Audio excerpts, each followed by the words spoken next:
Yeah ground water danger bells విచ్చలవిడిగా తోడేయడంతో Hyderabad top, మనకన్నా ఢిల్లీ, ముంబై, బెంగళూరులే బెటర్.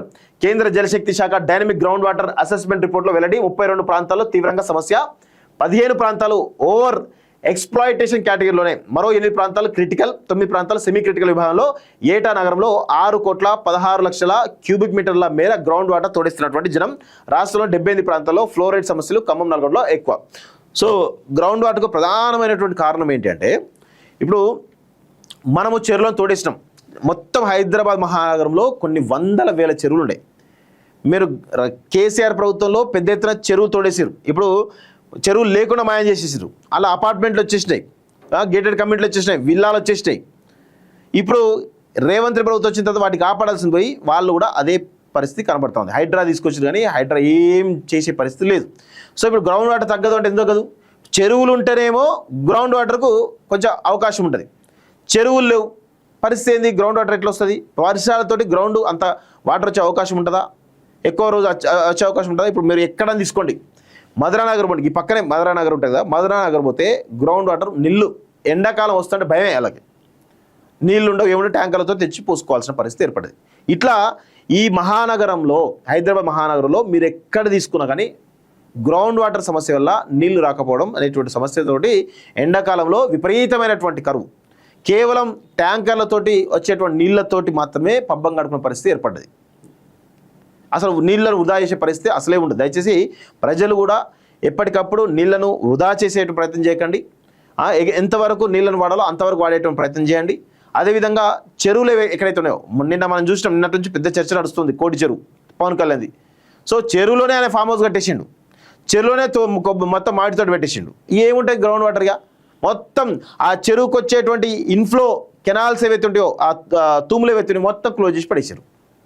ఇన్ఫ్లో లేదు, అవుట్ఫ్లో లేదు, మొత్తం అయిపోయింది. ఎక్కడికక్కడ చెరువు మొత్తం కూడా కబ్జా చేసి పడేసారు. ఈ పరిస్థితి తయారైంది. సో అలాంటి పరిస్థితులు ఉన్నాయి కాబట్టి గ్రౌండ్ వాటర్ ప్రమాదంలో ఉంది, మన డేంజర్ బిల్స్ అవుతున్నాయి అనేది చాలా స్పష్టంగా తెలుస్తుంది. ఇంకొక 5-10 సంవత్సరాలు అయిందనుకోండి, నీటి ఎద్దడి ఇంకెక్కువ ఉంటుంది. ఓన్లీ కేవలం ట్యాంకర్లతో మాత్రమే తెచ్చుకునే పరిస్థితి ఉంటుంది. హైదరాబాద్లో భూగర్భ జలాలను బోర్లు పీల్చేస్తున్నాయి. దీంతో గ్రౌండ్ వాటర్ అడిగంటిపోతున్నది. ఎక్కువ జనాభా ఉన్నటువంటి ఢిల్లీ, ముంబై, బెంగళూరు లాంటి సిటీలతో పోలిస్తే హైదరాబాద్లోనే భూగర్భ జలాల విచ్చలవిడి వాడకం ఎక్కువగా ఉన్నది. గ్రౌండ్ వాటర్ తోడివేత ఎక్కువగా జరుగుతున్నటువంటి మెట్రో సిటీల జాబితాలో హైదరాబాదే టాప్లో ఉంది. కేంద్ర జలశక్తి శాఖ ఇటీవల రిలీజ్ చేసినటువంటి డైనమిక్ గ్రౌండ్ వాటర్ అసెస్మెంట్ రిపోర్ట్లో పలు ఆందోళనకర విషయాలు వెల్లడయ్యాయి. రాష్ట్ర వ్యాప్తంగా 620 యూనిట్లలో సెంట్రల్ గ్రౌండ్ వాటర్ బోర్డు అధ్యయనాలు చేసింది. ఈ క్రమంలోనే హైదరాబాద్లో భూగర్భ జలాల వాడకం చాలా అధికంగా ఉన్నట్టు తేలింది. హైదరాబాద్ సిటీ, రంగారెడ్డి, మేడ్చల్, మల్కాజ్గిరి పరిధిలోని 32 ప్రాంతాల్లో భూగర్భ జలాల తోడివేత, ఓవర్ ఎక్స్ప్లాయిటేషన్ క్రిటికల్ కేటగిరీలో ఉన్నట్లు రిపోర్టు వెల్లడించింది. 15 ప్రాంతాల్లో పరిధికి మించి నీటి తోడేస్తున్నారు. చార్మినార్, అంబర్పేట, గోల్కొండ, ఆసిఫ్ నగర్, సైదాబాద్, ఖైరతాబాద్, అమీర్పేట, హిమాయత్ నగర్, బాల్నగర్, కూకట్పల్లి, కుత్బులాపూర్, మల్కాజ్గిరి, హయత్ నగర్, శేర్లింగపల్లి, సరూర్ నగర్ ఓవర్ ఎక్స్ప్లాయిటేషన్ కేటగిరీలో ఉన్నాయట. సో ఇవన్నీ కూడా. సో అదేవిధంగా మారేడ్పల్లి, బండ్లగూడ, ముషీరాబాద్, నాంపల్లి, షేక్పేట, సికింద్రాబాద్, కీసరా, బాజ్పల్లి ప్రాంతాలు కూడా క్రిటికల్ కేటగిరీలో ఉన్నాయట. సో అదేవిధంగా ఇక నెక్స్ట్ లెవెల్ కేటగిరీ చూద్దాం ఒకసారి. తిరుమలగిరి, అల్వాల్, మేడ్చల్, గట్కేసర్, ఇబ్రహీంపట్నం, రాజేంద్రనగర్, మొయినాబాద్, కందుకూరు, కొత్తూరు ప్రాంతాలు సెమీ క్రిటికల్ లిస్టులో ఉన్నాయి. ఓవర్ ఎక్స్ప్లాయిటేషన్కే కేటగిరీలో ఉన్నటువంటి ప్రాంతాల్లో భూగర్భ జలాల తోడివేత 100% దాటుతున్నది. క్రిటికల్ కేటగిరీలో ప్రాంతాల్లో 90% దాటుతుంట. సెమీ క్రిటికల్లో 70 నుంచి 90% వరకు బోర్ల నుంచి నీటి పీల్చేస్తున్నారు. కాగా రాష్ట్ర వ్యాప్తంగా ఓవర్ ఎక్స్ప్లాయిటెడ్ కేటగిరీలో 23 ప్రాంతాలు ఉంటాయి. అందులో 15 సిటీలోనే ఉన్నాయట.